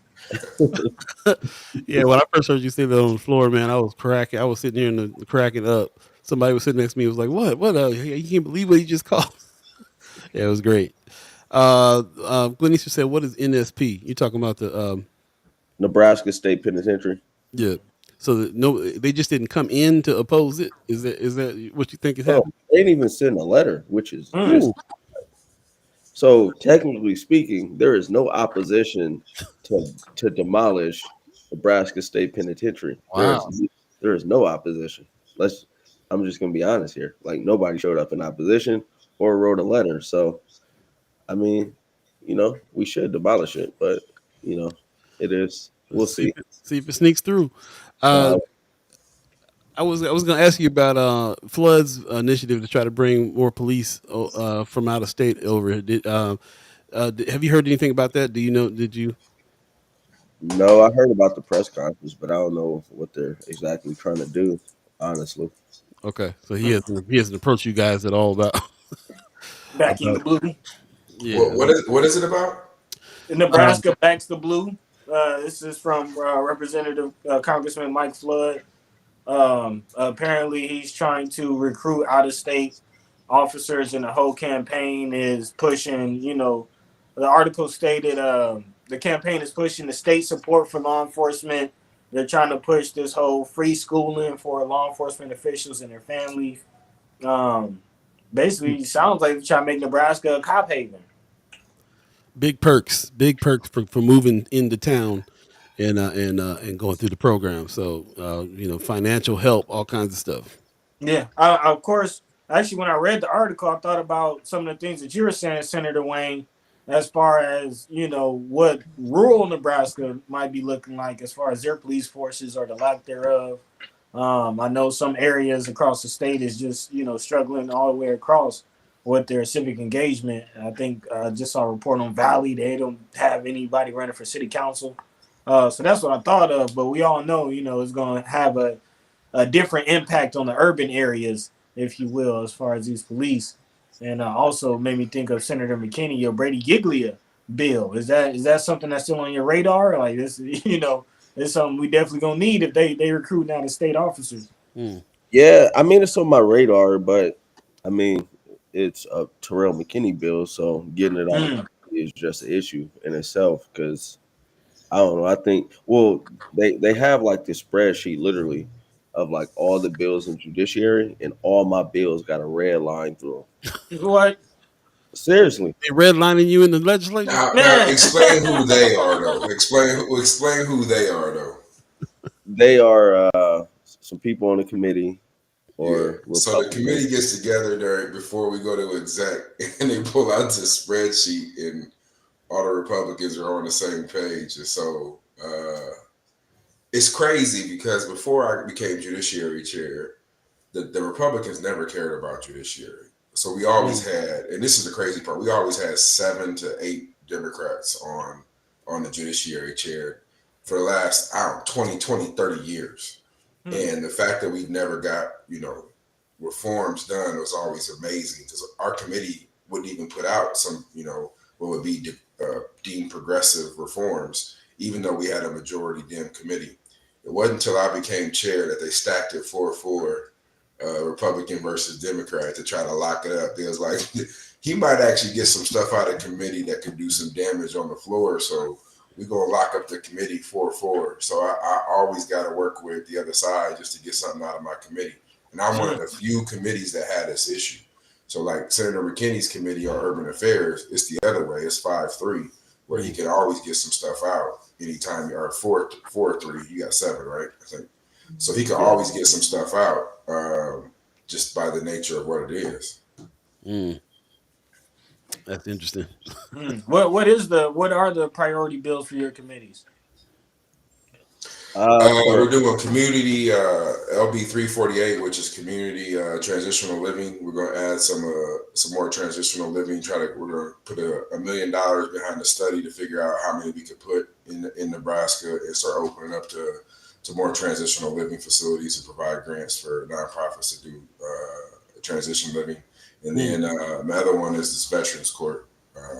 Out of the two, I think the Veterans Court is probably the biggest because if we can get that passed, like I said, it starts to remove prosecutors from the gatekeeper role in these problem solving courts, and that's what we got to figure that piece out. Man, yeah, that's gonna be as somebody who went through problem solving courts. I went through the version, and see how that can give individuals a second chance. I can definitely see how that could be a problem with prosecutors blocking that. So man, whatever that's definitely something I urge the listeners to possibly get behind. If you can write a letter, if you are familiar with the problem solving courts, look into that. Yeah, I got a question about that for real quick, but before I get to that, Brother McKinney, what's your priority? Your committee? Well, priorities in urban affairs is LB 164, which is the stuff around the inland port and all that stuff around the airport business part. Mm. And then LB 840, we're gonna do a package. So that's the poverty elimination action plan. Then we're also going to include some stuff around middle income workforce housing, but also some stuff to try to hold OHA a little more accountable, getting them to, you know, do Yeah. more. Check pipes Dang, it's slipping my inspection. mind. But not just inspections, but a better complaint process, a grievance Mm. process, making sure the meetings are more public, making sure the boards is more accessible. We're going to try to add two more resident commissioners because I don't think we got proper representation as far as residents on the OHA board because there's only one. So if I live in North Omaha, really South Omaha don't got a representation, honestly. Mm. Because how can a resident in North Omaha represent every resident across the city? Fact. So trying to add two more just to provide some more representation and just try to, more so than anything, just try to make the process for residents complaining about all the issues that's going on a lot easier and trying to hold OHA more accountable. Mm. Also in that bill, people on the board won't be able to make money off of contracts that come before the board, which is acceptable now, which is weird. And that's it. I think, Okay. yeah.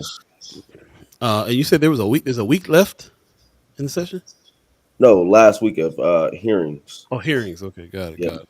yeah. Yeah, we got 27 days or so left. So we go to the mid of April. And it's a short period of time. So yeah, and then we got so my personal priority is punitive damages. I think it's important that we start balancing out this insurance, and then it's also property tax relief. So right now, if let's say you're driving down the road and you got the easiest example is a truck driver who has been convicted of multiple DUIs, and they still hire him because they're short or whatever. And then he's drunk and he hits somebody. Right now, all you really can recover in Nebraska is your medical wages and some pain and suffering. We're one of 4 states that don't have punitive damages where you can actually penalize the company for making bad decisions.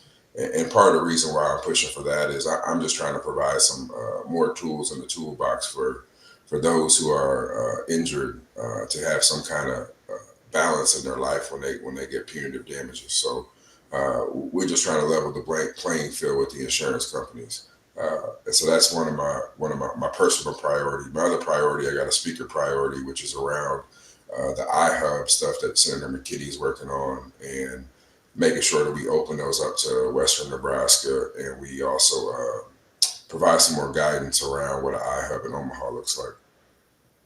Okay.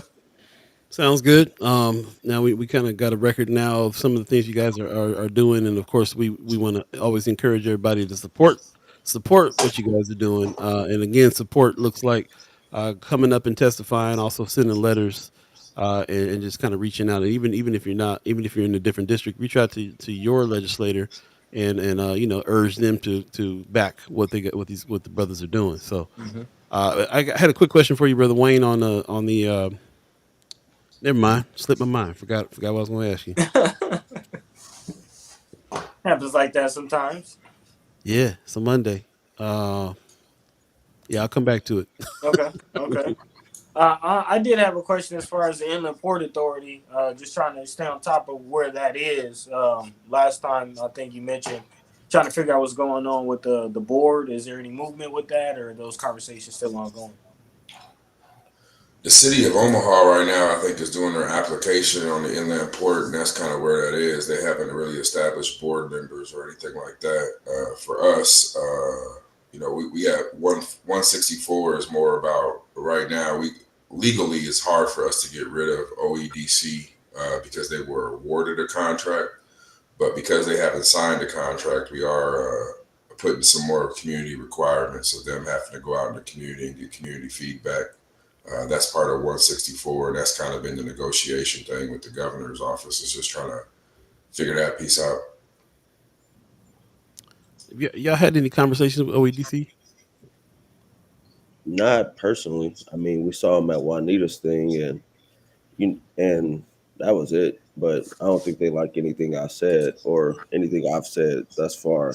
But what I told them is it's not about y'all. It's really just to make sure there is like some accountability. We're not trying to slow progress down in the community. We think we yes we do need more jobs and things like that, but we do got to put the community first and make sure that people are being held accountable, especially with that amount of money. If you're gonna get it, why are you opposed to oversight? Unless you want to just not do something right. Like having oversight isn't bad. I don't care if it's OEDC or the police. I think oversight is good, Yeah. especially for our community Mhm. and dealing with these type of dollars. And it's been so much confusion, misinformation, people saying stuff that ain't true, and all these type of things. Why not put it in a space where we can have better transparency about what's going on and be cool with it? Yeah. But I don't know. They just don't want to do it, honestly. Yeah. I was going to ask you guys about that meeting too. We we broadcasted it because it was a neighborhood association uh, s- organization that live streamed it. We broadcasted on Friends of First Sky Omaha. Had a lot of discussion about it. It seemed like the meeting. I wanted to get you guys' take on it. Aside from being in the meeting, I know that I personally felt like I didn't see where any progress was made with that meeting. I personally felt like it was all over the place. I was applauding you guys for your patience in just like being able to sit there and listen to what's going on in the room and what everybody was saying. Mike Maroney from OEDC was there trying to explain some things. It seems like nobody was getting on the same page to me, but I wasn't there. So, can you give me a little bit of a take was there anything that got accomplished with that meeting? Any conversation or communication that moved the needle that day? I don't think so. I mean, we left. I ain't talked to them afterwards. So I mean, I don't think a lot got accomplished outside of trying to force them to just be honest with the public. That was my like that was the one thing that kept offending me. They would say stuff, and it's like just tell the truth. There is nothing there's nothing to hide here. And at this point, you probably should tell the full story about all this. And they kept being very vague about in all their responses. And it's like you don't have to do that. Honestly, you don't. You just doing it deliberately because you think somebody gonna catch you up. Which if they do catch you up, that means you're probably not doing something right. And I don't know. I just tried to make sure like they ain't try to put us on an island with them because we're not OEDC. We're senators. We don't pick who get grants. We don't do any of that. We just pass bills. But because of the nature of this bill, everything seems to get pushed back on us. And it's like, I'm cool with accountability, but we didn't select none of these people. We didn't go out and evaluate grants and things like that. They applied. If they're the only person that applied, what are we supposed to do? What is the state supposed to do? Right. If Yeah. they're I know people don't like them, but let's be honest here. They were the only applicant. Mm. Right. So they're the only ones who applied for the airport business Contract. park project to Yes. Yeah, develop it. them and the Omaha Chamber were the only two applicants. And they partnered. So So yeah. it's like why when people would be like, oh, why didn't somebody else get picked or something? It's like one, we don't control that. And two, if somebody else wanted to get picked, they would have applied. Right. Mm. Let's just be honest here. So really, OEDC is the only way that this park can get done at this point. I mean, they could theoretically open it back up, or if OEDC doesn't sign a contract or something like that. But I mean, it was open for bid for a month for the initial planning grant, and Mm-hmm. we, we encourage businesses to put it together. and nobody, really did. Okay. And it's like the same thing with Olsen. Like people talk stuff about Olsen or like why they get picked. Like they were one of 5 or 7 people that applied, and Olsen was the only one that was even trying to talk to the public. Literally, Wow. Everybody else wanted to be remote. Yeah, we had a group out of California apply that they were going to do all community forums via a remote. They were just going to post up videos and post up TVs and be like, give us your feedback in different parts of North Omaha. Like that's the crazy part. Like we can only do so much. Like when we put out we can only write laws as best as we can in the ways that we can, that we have to figure. I mean, I think we talked about it on here about Malcolm X, right? Like we wrote the bill to say that it was somebody with a civil rights movement born in Omaha, less than 5 miles from the airport. And like we can't write it and just say we're gonna give first guy $1 million. Like that's called special legislation. That's unconstitutional. So you gotta be creative, So it'd be like Black media, and you can't even use the word black because that's constitutional. So it'd be like media in a high poverty area that mainly uses online focus that deals with civil rights issues. Well, hell, CBS could still apply for that, right? So like it's hard for us to figure out how to write such specifics, and we did the best we could with 1024 and 531. But as you all saw, that nonprofits came in and the foundations started meeting with the governor and DED, and it went sideways. And we got no control over that. We only in session from January to May. And so, all of this happened when we outside the session. We come back, the ball's already rolling. So that's why now we're a lot better at writing bills and trying to figure out how to get it more specific. But at the end of the day, people still got to be able to they got to apply, and they got to be ready to catch the ball when we pass it. Yeah, that's the key too.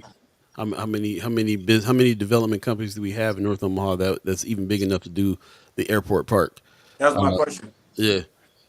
Well, was there anybody, senators that you, like you said, you approached some people? Was there anybody that you expected to apply that didn't? No, I thought Russell was going to apply out of Atlanta because of the connection we got there with Omaha. But when they looked at the overall grant scheme, there wasn't no eminent domain authority. There wasn't you couldn't use the money to relocate people. At least that's what the initial grant says. I guess now Nebraska is changing their mind on using grants to dislocate people. But at the time, those companies felt there wasn't a way really through making it a successful project. So we reached out to a lot of, we were talking to people in Chicago saying, hey, apply, like here goes an opportunity for some minority businesses. And for whatever reason, they chose not to. But that isn't, that isn't our fault. You know what I'm saying? That's like, it is what it is. Yeah. I am going to answer Steve's question.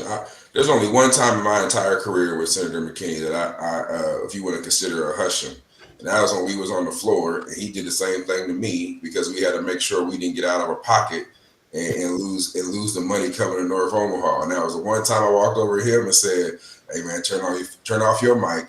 Let's go downstairs and not think about this right now because we about to go say something." And he did the same thing to me. Nah, like we ain't gonna talk today. We need to just go ahead and. Because emotions run high. But when we in public, especially at the OEDC, I'm looking at Terrell like, you really about to go there? You about to? Okay, I guess you went there. All right, we in it now. Okay, this is where we are. If anybody missed that meeting, I say just go back. It's on Friends. Just read the body language. Just read the body language. A lot of interesting body language in that video. I'm looking down, right? I'm looking down, looking over the trail, like, we really going there? We really? We there? Okay, I guess this is where we gonna be today. Hey, very, very interesting video. And I think that Brother Abraham is referring to the podcast he watched on Sunday, which somebody else in the chat also asked. Did you see Brother Wells's podcast on the subject? Did you have anything to say on that? I think he was referring to somebody that was saying that was happening on that podcast. So. And Brother Stephen Abraham, correct me if I'm wrong. If you're talking about the the podcast that Brother Yeah, Sherman was. I watched a little bit of it last night, and I'm not going to get any legitimacy to what was being said on there because at the end of the day, we came on here every week for damn near a year and a half to 2 years on this process, telling people like, hey, you gotta get ready. There's gonna be applications. You gotta do this. You gotta do that. Like, and then we were on this podcast saying, look, this isn't going the way we expected it to go. We out here trying to fight to move money and do this and do that because we know it's not going the way it's supposed to go.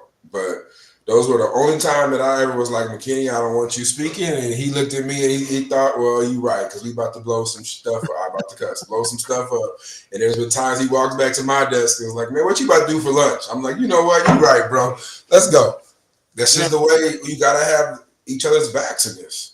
Oh, yeah. You gotta have somebody pull your coattail. Like, you might want to be quiet. Sometimes you gotta hey, but I couldn't do it in the public meeting. So when Senator Mckinney went there, I was like, well, I guess we here. I just was like, let's see how it's gonna go from here.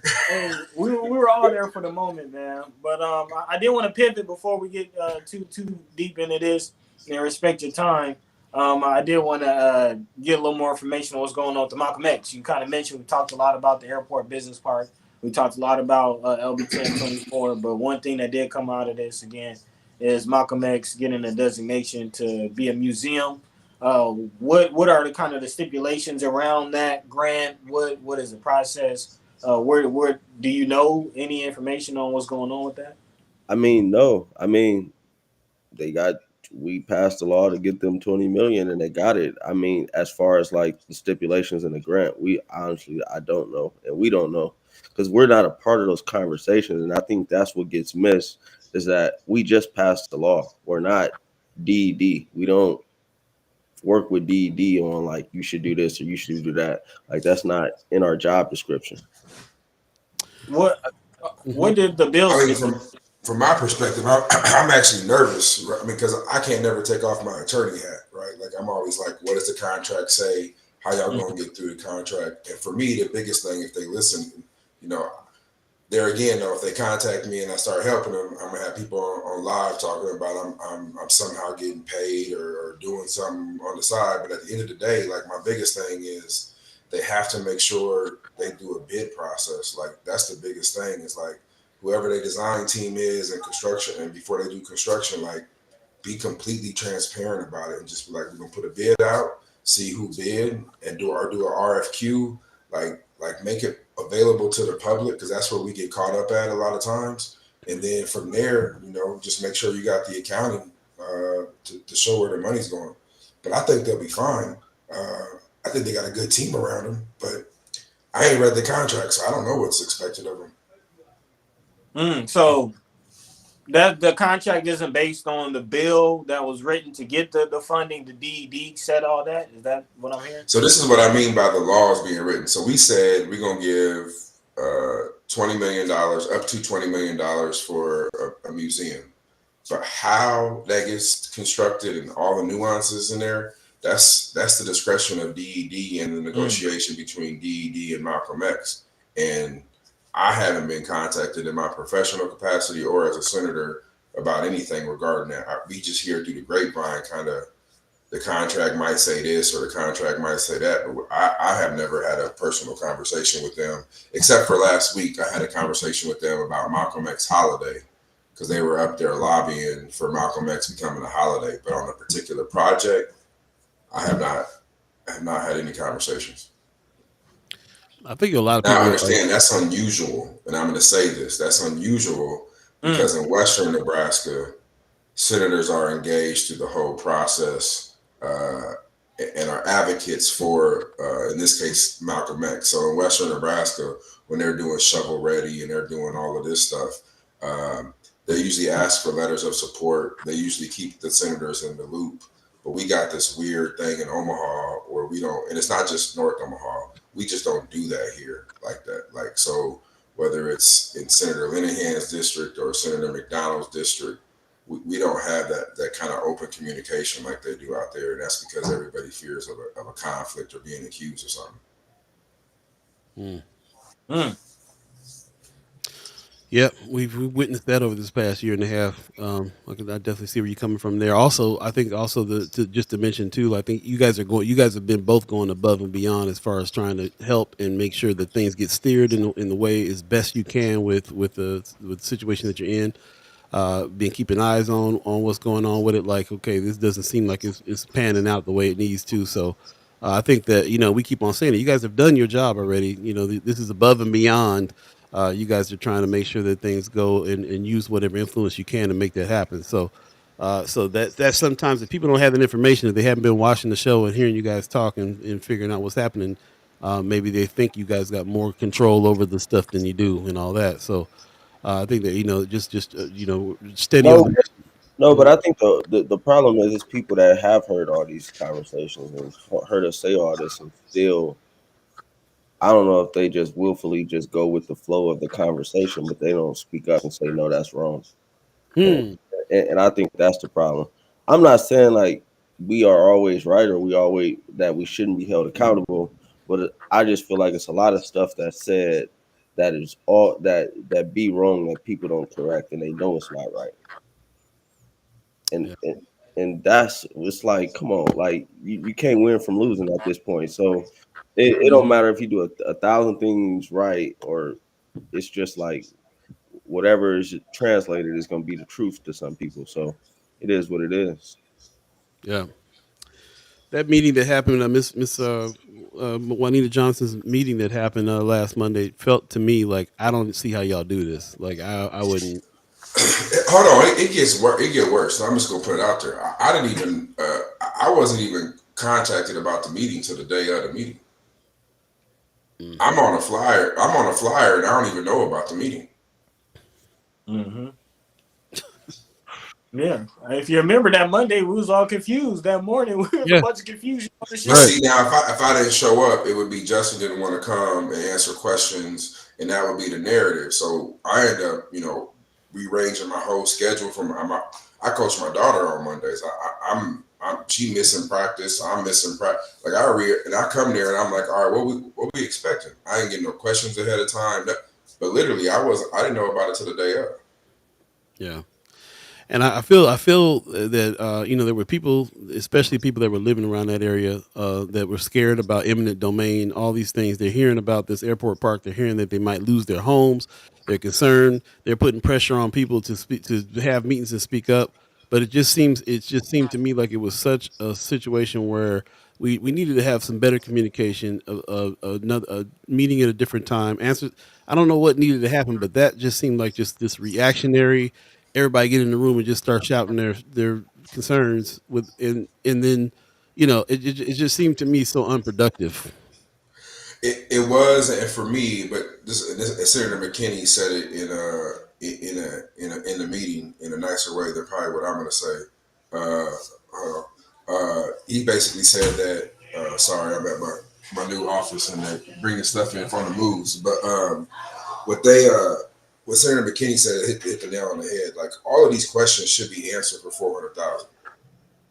Like if we give you $400,000 to do a planning grant, there should be no questions on how this process is going to work. You may not like the process, but we should know the process for $400,000. Mm-hmm. Yeah. Give me $20K, I figure it out. I have a whole community meeting and outlay the whole thing of how it's going to go down, and there's going to be some upset people, but I'm going to tell you where I spent the money. I can tell you what I did. Like It's really that simple. For $400,000, we shouldn't be having a community meeting and people say, "Is there going to be eminent domain? Can we stop this process? What's relocation?" Like those questions should have been ready to go. Yeah. To that point, that was a question I had. One to your point, Paul, it will be kind of difficult to have what Councilwoman Anita Johnson called a knowledge sharing meeting. Again, she called it a knowledge sharing meeting, but all the answers are I don't know. So I don't know how you're gonna share any knowledge and all the answers are I don't know. So it's kind of bound to be a failure. But I'm good. But to that point, my actual question was I did see that in the letter that Mike Maroney sent out, the press release that Maroney sent out, it did mention something about $400, like basically saying stop the inland port authority because we spent $400,000 and we're going to lose out on what we spent the $400,000 on. And I'm just wondering, like, where did that 400 come from? What was that part of the project? I didn't. That was my first time hearing about that. That 400 probably just went in their pocket because they copied and pasted the old plan and just made it look better. Like if you look at the old plan that was for the airport business park and look at their plan, it's not a lot of difference, honestly. Mm. Like you could have been paid $2,000 and did that, $100 and did that over the weekend. Like I'm serious. So I don't know where the 400K went, but it definitely didn't go to making sure the community was, talked to and represented at all. And I've been hearing things that they've been trying to reach out to neighborhood organizations now that we've been talking about it, but it's to me it's late. It's way too late. I mean, you still should do it, but it's late. Like you already caused so much confusion in the community that there's inherently going to be issues going forward no matter what, because you didn't try to talk to people prior. And the other part of it is like when they keep saying, well, we don't have eminent domain authority. That is 100% true, but you're leaving out the whole conversation. Like the whole conversation is at some point the city, the OEDC and the city got to sit down and figure out a community development re-agreement. In that agreement, the city of Omaha could have eminent domain authority, they do have eminent domain authority, but they could give it or allow OEDC to walk into somebody and say, we're going to either pay for this or the city's going to eminent domain it. Like that's how all the development, but just to sit there and be like, we don't have eminent domain authority, so we don't know. Well, that's just not true. We just don't know what stage of the process you're in because you haven't communicated where you're at. Like literally they can go before the city council, get a community development agreement done within 3 weeks to a month. And the city could give them the ability to have eminent domain, not them, but the city could have eminent domain over that area and take them, and they could just reimburse the city for the cost. Like that's what's happening. If you look at Nodo, which is down there by Kiewit and the stadium, that's how that was done. The developer entered into an agreement with the city, and so the city eminent domain, the pawn shop, Siles, and the developer just paid them back what the cost for the eminent domain was for them to take it. Like all of that can happen, but all of that should have already been outlined. Like here's where we are. We're gonna pass a community redevelopment plan in the next month. From there, we are asking the city to help us with eminent domain, but we are going to give you guys a fair price or a price above market. And what they should have already been doing was getting people who wanted to sell. I mean, think of the power, and I shouldn't say this, but it is what it is. But think of the power if we would have been at Juanita's meeting and OEDC would have said, well, we've already secured 30% of the land. Now you would have had neighbors in there questioning each other, like, who's selling? Who's selling? Like, what's really going on?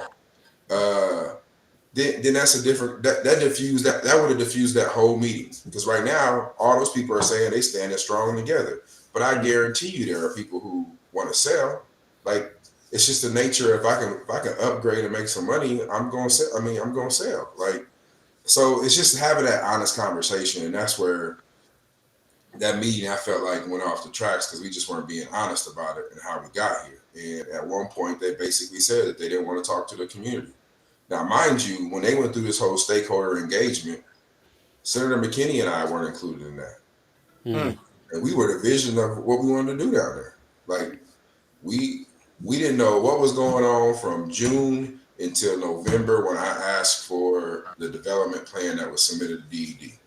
We were never a part of any of those conversations, which was crazy because before we passed the bill, we was meeting with the chamber and all these North Omaha folks damn near every week at the chamber, it seemed like. Willie Barney's folks. And then once the bill got passed, silence. Wow. All right. We're going to go ahead and move on from this. It's 8:49 right now. If you believe in the concept of time, we appreciate you guys staying a little later today to break some of these things down. Just jumping in the chat real quick. Anthony Rogers Wright says, but it's not just about eminent domain. It's also the Uniform Relocation Act It's against the law if this requirement is not invoked. Community benefit agreements are not going to cut it. They are not agreements. They are predetermined conditions that will allow the developers to do whatever they want at the expense of individuals and communities. There are definitely going to be some lawsuits. That Um, was actually a question I had as far as the Uniform Relocation Act. It was mentioned in the BD manual that they released for the application process. It was mentioned during that meeting. What role does that act play? What are some of the stipulations of that act? It's a federal requirement, and it's also a state law requirement that the Relocation Act, you have to be put in the same position, if not better. And the thing of it is that just doesn't apply to homeowners and property owners. It also applies to renters. So it's everybody, anybody displaced. The law protects them from doing that, from being just displaced and put into a worse position. And the thing about those rights is they don't expire. So if you find out 5 years from now that the real reason you were forced to leave your house was because of a community project with public funds, you still have a right to engage the state and get that corrected. So that's why it's important. And as far as questions, I don't run from questions. So as far as why did I contact Being Great, I contacted everybody I could with contacts to figure out how to put people, particularly Black folks, to apply for Airport Business Park. I know he was engaged with Burlington Capital and OEDC, and the whole point of it is that we heard OEDC was applying, and we try to put our some people who knew how to do the development or could do the development as support systems. So I reached out to Russell, companies down in Atlanta through Paul Bryant. I reached out to Ben Gray, was like, where is Burlington Capital? Can they do these kind of projects? I don't run from any of those, but I reached out for as many people as we can to get them to apply, because that's my job, is to try to get people to apply. Akon, they did the Hawks football stadium, Atlanta Hawks football stadium. There's a guy, a brother who comes up here, kind of like your business consultant named Melvin. We reached out to him. I reached out to multiple contractors in Chicago, reached out to people in Houston, you name it. If it was a minority led or a minority in a vice president position or higher, I was on Google saying, hey, come check this out. Here goes an opportunity for in Omaha. Like, we looking for people. We just trying to figure it out. Yeah, I reached out to multiple people at that time, trying to get people to apply. But I have no say in like, I don't evaluate who applies. Right? Like, I can't evaluate. That's all DED. So we did that to everybody. Not trying to get Black contractors to apply. We had a meeting up at Big Mama's with a few Black contractors, trying to get them to come together and put their resources together to do it. And the issue they were having was they couldn't come up with a big enough bonding capacity. So we were trying to figure out, well, then what can you do? So like Harrison Plumbing and a couple other places, we were like, well, then y'all got to get with general counsels and try to be subs. So we did the best we could to get out as many people as we can. And OEDC and the chamber were the two that applied. And after they applied, we kind of weren't really happy with either one of them as far as how they started engaging the community. The fact they didn't engage the community. So that's our role. We're gonna leave it there, man. Appreciate you guys coming on, answering these questions. Any final words, Brother McKinney? I just go ahead, McKinney. I'm sorry. Go ahead, bro. I would just say the number one thing I would say is if people got questions, just call, email, text. Like, I feel like a lot of times stuff come up and then people jump out the window, but a week prior they just call you and ask that question. I feel like if you feel like I'm doing something wrong or Senator Wayne is doing something wrong, just reach out and call and ask the question. I ain't gonna run for he ain't running from nothing. I'm not running from nothing. I answer the question because I don't feel like I've done anything wrong. All we've tried to do is try to look at the best interest of the community, but we have limited power, which people fail to realize. Like, you're a senator, you pass laws, you don't implement laws. A lot of what we've done is kind of out of our roles in a lot of ways, and we just trying to help out. But I would just say, if you got a question, just call. I answer it. I ain't got nothing to hide or nothing not to say. Yep. What say you, Brother Wayne? For me, it's real simple. At the end of the day, we started off with 50 million was all the Senate was going to give us. We got it up to 300 million. And in there, we always talk about from the wire and from I call it burn money, right? We knew there was going to be some burn money that we had. It was going to go somewhere we didn't want it to go, was to keep people happy. I just, and I said over and over, I underestimated the level of greed that some of these folks will go after. Like, if we give you 30 million, do you have to go after this other two? Like, that's on me. I underestimated that because I didn't see that level of greed kicking in. Wow. But people are forgetting, like, part of what LB 164 is doing is we're moving the interest. And that's not a little small chunk change. And yeah, are we moving it to the inland port? Yeah, there's still going to be some money in DED. There will be probably a round 2 of grants. It won't be a whole lot. It won't be like 300 million, but there'll be some money. But the purpose is I'm trying to get it to more localized community. Like, at the end of the day, a more localized community. And the biggest thing that I realized for this, and this is to all the community folks who are really listening to this, is, South Omaha came in one united front. I can't tell you the number of meetings that was held without the senators, with the governor, with Lopez, which is the chief of staff, and with DED, throwing us under the bus. So that gave them the opportunity to say, well, we can do what we want to do with this money because the community really don't support Wayne and Mckinney. Like, and tell me if I'm wrong, McKinney, was that not what we was hearing? But that happened way before we got the bill passed. They tried to go around us and only give North Omaha 12 million. Like, that was people forgot about that. That's right. So my last thing is, people forgot about, in the governor's stated speech, he was only giving North Omaha 12 million. We're the ones who got that up there, and throughout this whole process, even with the new governor, I'm hearing about Governor Pillen on 24th and Lake meeting with these people. You know what? And they got funded. Is that probably best for the community? Probably not. But when you continue to run around Black elected officials, you keep this what I would say, money not going to the right people because we can't stand united. Stand united. That's the message. There you go. Appreciate you, brothers. Definitely appreciate you coming on. And just thinking back the whole year and a half you guys been coming on regularly, just as faithfully as we try to get up and come on. We really appreciate you doing that and breaking things down, being transparent, open and honest, answering questions, and bringing us the nuance of the story. So we again just wanted to give you some shots out for that. Appreciate you. We'll definitely catch up with you again next week. I was going to ask you something else, but I'm looking at the time. We got about 3 minutes before 9, so we better get out of here. We can go on all day, but let's save it for next week. And if you got anything pressing too, just hit us up on Friends of, or hit us up personally, and we can talk more about some stuff on Wednesday or whatever we got to do to get this. Hey, it's a great day. It's gonna be warm outside. Go smoke a cigar, sit back, enjoy your kids, and take the fresh air. Love it. There you go. Sounds good, man. All right, brothers. Peace. All right, brother senators. There you go. Terrell McKinney, Justin Wayne. There you go. Appreciate them brothers coming on all the time. Thanks for everybody who joined in the comments and asked questions. Brother Shabazz, definitely should get together in the same room and have some conversations with the brother senators and see if we can get on the same page with all of it. Yeah, I think it's all necessary. Yeah, we need feet on the ground, boots to the roots, cast battling with these folks in the legislature, all of it.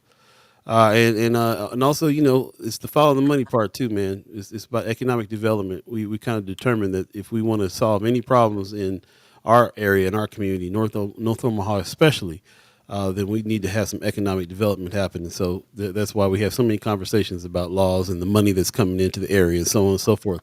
That's really the only thing that's going to solve problems. Everything from creating generational wealth to stopping crime, to stopping the preschool to prison pipeline. All of it is really centered around making sure that we have the funds and the infrastructure that we need in order to continue to build, and we can only do that by getting together. Getting together is the only way that happens. Yeah, white folks get together all the time and be liking each other half the time and still do business. We can do it too. So appreciate everybody who's jumping in on that, buddy. You got some things on your mind? Not really, not really. Just still, appreciating the senators as always for coming through and dropping some gems on us, man. So big shout out to them. Big shout out to all of you in the chat. Letting your mind be free, letting your voice be heard. That's what we're here for. So with that, we running short on time, man, and kind of up against it, Paul. Let's get up out of here. Yeah, let's do that, man. Rome's Review says hit the like button on your way out and do the show a favor and go back and comment on an older video. Let YouTube know we are learning. Appreciate that, man. Appreciate that very much. Pop says thanks for another informational star-studded Monday. Much love, everybody, and see you on Wednesday. Appreciate you, Pops. I would definitely suggest you go back and check out brother Sherman Wells is his latest podcast that happened on Sunday. Brother Jahi Shabazz, I heard was on it. I'm gonna go back and look at it myself. I saw bits and pieces, so I'm gonna go back and check it out in its entirety. Definitely check it out. See what the brothers got to say, man.